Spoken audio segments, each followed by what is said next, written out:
పరమశివునికి అత్యంత ప్రీతికరమైన మాసం కార్తీక మాసం. ప్రతి సంవత్సరం దీపావళి ముగిసిన మరుసటి రోజు కార్తీక మాసం ప్రారంభమవుతుంది. ఈ కార్తీక మాసంలో భక్తులంతా శివనామ స్మరణలో మునిగి తేలుతారు. పురాణాల కాలం నుంచి కార్తీక మాసం ఒక విశిష్టతను సంతరించుకుంది. ఈ క్రమంలో ఈ ఏడాది కార్తీక మాసం 2025 ఎప్పటి నుంచి ప్రారంభమవుతుంది, విశిష్టత గురించి తెలుసుకుందాం. దసరా పండుగ ముగిసింది. త్వరలో దీపావళి పండుగ రానుంది. అనంతరం ఈ అక్టోబర్ నెలలోనే హిందువులు ఎంతో పవిత్రంగా భావించే కార్తీక మాసం ప్రారంభం కానుంది. అక్టోబర్ 21న ఆశ్వయుజ బహుళ అమావాస్య. ఇది గుజరాతీయుల సంవత్సరాది. ఈ అక్టోబర్ 21వ తేదీతో ఆశ్వయుజ మాసం ముగుస్తుంది. అనంతరం అక్టోబర్ 22వ తేదీ నుంచి శివారాధనకు విశిష్టమైన కార్తీక మాసం 2025 ప్రారంభమవుతుంది. నవంబర్ 20 వరకు కార్తీక మాసం ఉంటుంది. ఈ నెలలో పరమేశ్వరుడిని విశేషమైన భక్తి శ్రద్ధలతో ఆరాధిస్తారు. మిగతా మాసాలతో పోలిస్తే ఈ కార్తీక మాసం ఎంతో పవిత్రమైనది, విశిష్టమైనదని స్కంద పురాణంలో పేర్కొన్నారు. ఈ కార్తీక మాసం అత్యంత మహిమాన్వితమైన మాసంగా అభివర్ణించారు. ఈ మాసమంతా పూజలు, వ్రతాలు, ఉపవాసాలు, వనభోజనాలు, ఇలా భక్తి పారవశ్యంతో మునిగిపోతుంది. కార్తీక మాసం విశిష్టత. నా కార్తీక నమో మాసః న దేవం కేశవాత్పరం నచ వేద సమం శాస్త్రం నా తీర్థం గంగయాస్తమం అని స్కాందపురాణంలో ఉంటుంది. అంటే కార్తీక మాసానికి సమానమైన మాసం లేదు, శ్రీ మహావిష్ణువుకు సమానమైన దేవుడు లేడు, వేదంతో సమానమైన శాస్త్రం లేదు, గంగతో సమానమైన తీర్థం లేదు అని అర్థం.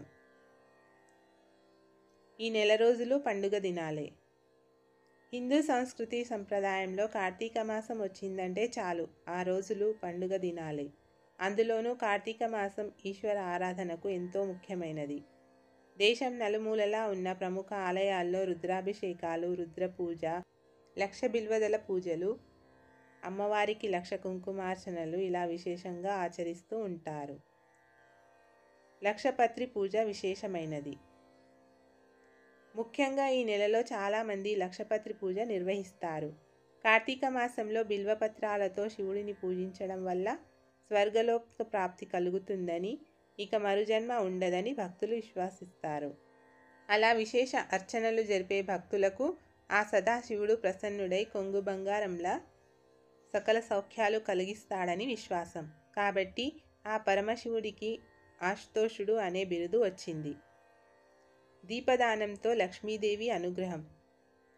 ఈ కార్తీక మాసంలో పవిత్ర నదిలో లేదా పవిత్ర జలంతో బ్రహ్మముహూర్తంలో స్నానం చేయడం ఎంతో విశిష్టత కలిగి ఉంటుంది. ఈ పవిత్రమైన పుణ్యమాసంలో మహిళలు ఉదయాన్నే నిద్రలేచి స్నానం ఆచరిస్తారు. అనంతరం దీపారాధన చేస్తారు. కార్తీక మాసంలో దీపదానానికి ఎంతో ప్రాముఖ్యత ఉంది. ఈ మాసంలో పవిత్ర నది లేదా ఆలయం లేదా ఇంట్లో తులసి దగ్గర ప్రతిరోజు దీపదానం చేయడం చాలా ప్రాముఖ్యత కలిగి ఉంటుంది. కార్తీక పూర్ణిమ రోజు శరత్ పూర్ణిమ నుంచి ప్రతిరోజు ఈ దీపదానం చేస్తారు. ఈ మాసంలో దీపాన్ని దానం చేయటం వల్ల ఇంట్లో జీవితంలో చీకటి తొలగిపోతుందని, లక్ష్మీదేవి అనుగ్రహం కలిగి ఆ ఇల్లు సిరి సంపదలతో నిండిపోతుందని విశ్వసిస్తారు. కార్తీక పౌర్ణమి పరమ పవిత్రం. కార్తీక మాసంలో కార్తీక పౌర్ణమి విశిష్టత అంతా ఇంతా కాదు. ఆ రోజున నదీ స్నానం ఆచరించి శివుడికి ప్రత్యేక పూజలు చేస్తారు. ఈ కార్తీక పౌర్ణమి వేళ 365 ఒత్తులతో దీపారాధన చేసి ఆ పరమేశ్వరుణ్ణి దర్శించుకుంటారు. పున్నమి వెలుగుల్లో కార్తీక దీపాలను వెలిగించి నదుల్లో పారే నీటిలో వదులుతారు. సోమవారాలు కఠిన ఉపవాస దీక్షను ఆచరిస్తారు. కార్తీక మాసంలో చేసే దీపారాధన మహిమాన్వితమైనదని బలంగా నమ్ముతారు. ప్రదోషకాలంలో శివారాధన.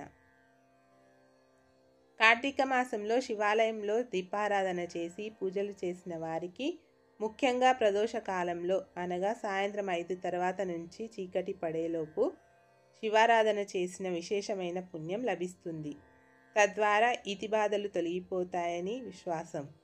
అలాగే ప్రదోషకాలంలో శివాలయంలో పూజలు చేసేవారికి సకల దోషాలు తొలగిపోతాయని నమ్మకం.